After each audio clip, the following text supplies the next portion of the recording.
ന്യൂനപക്ഷങ്ങളെ വോട്ട് ബാങ്കായി ചിലർ കാണുന്നുവെന്ന് CPIM general secretary MA baby.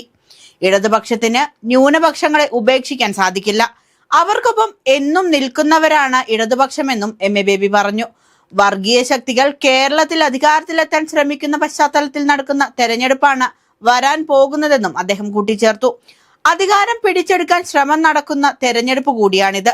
മാത്രവുമല്ല, വർഗീയ ശക്തികളുടെ വ്യാപനം ഒരു കാരണവശാലും കേരളത്തിൽ അനുവദിച്ചുകൂടാ എന്ന് MA ബേബി പറഞ്ഞു.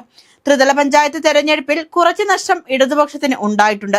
ഇതിന് കാരണം കോൺഗ്രസും BJPയുമായി ഉണ്ടാക്കിയ ഡീലാണെന്നും BJPയും കോൺഗ്രസും 2020യും ഒന്നിച്ച് ഭരിക്കുന്നത് കേരളത്തിൽ കാണാൻ കഴിയുമെന്ന് MA ബേബി കൂട്ടിച്ചേർത്തു.